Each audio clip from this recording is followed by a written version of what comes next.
आज हम यहाँ इकट्ठा हुए हैं जहाँ पे सभी स्कूल के रिप्रेजेंटेटिव्स हैं जो खासकर एनवायरनमेंट पे काम कर रहे होते हैं। लेकिन ये बात हमें नहीं भूलना चाहिए कि ये किसी एक टीचर का या किसी एक सब्जेक्ट टीचर की रिस्पॉन्सिबिलिटी नहीं है। एनवायरनमेंट हम सभी का प्रॉब्लम है, everyone's responsibility to come together and act towards a collaborative solution. So thank you so much for this presentation. Now I would like to call Ms. Priyanka. Mrs. Priyanka.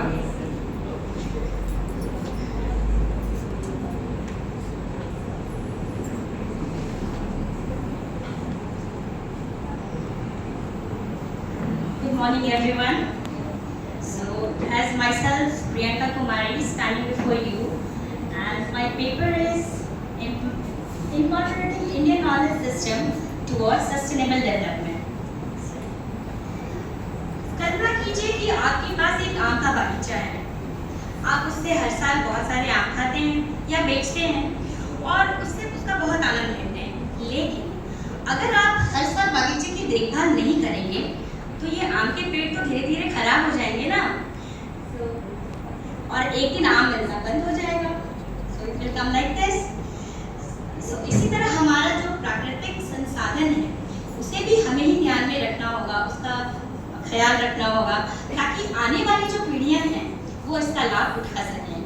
बहुत ज़रूरी है क्योंकि I will focus on some of the SDGs, Sustainable Development Goals।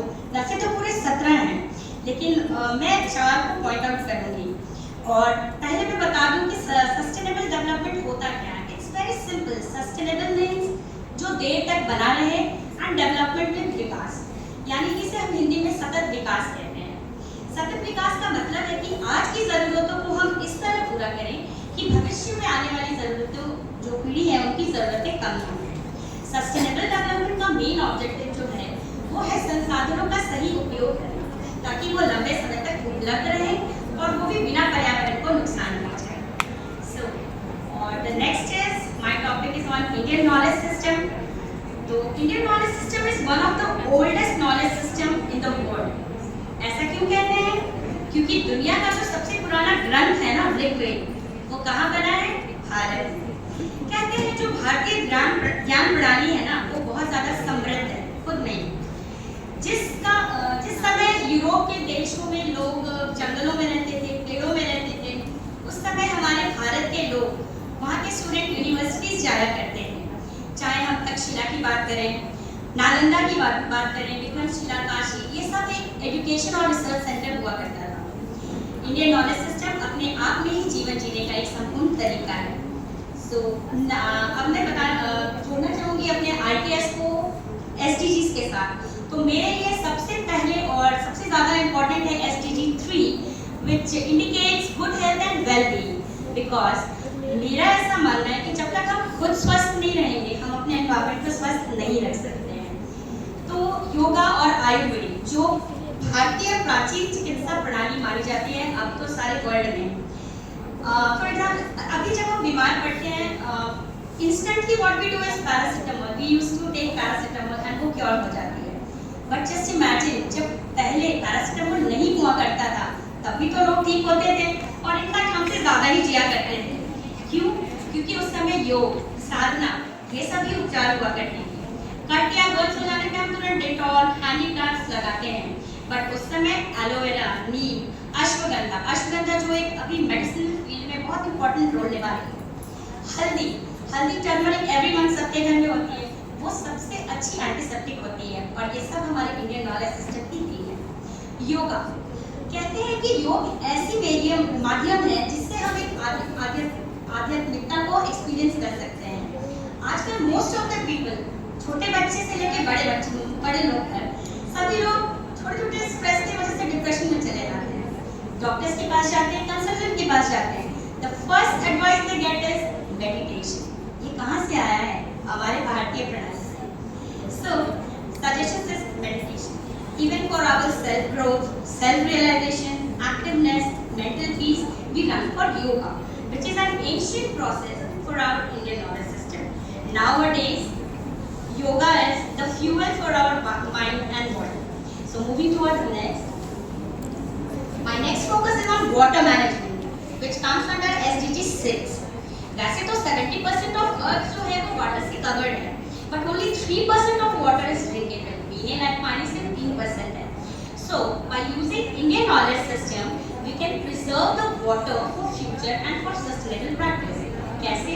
That is the rainwater harvesting.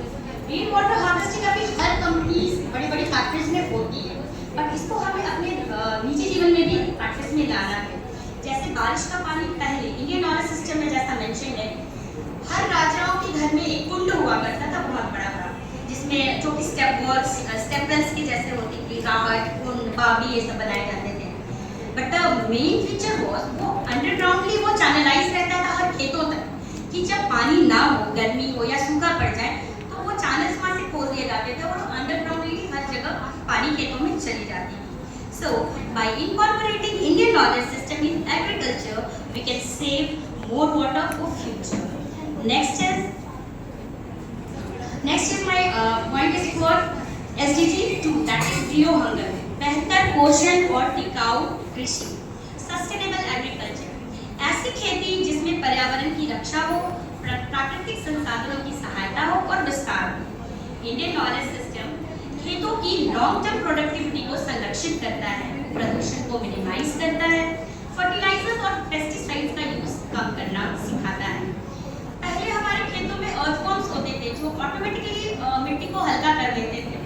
आजकल pesticides के use की वजह से we are not finding any earthworm in soil.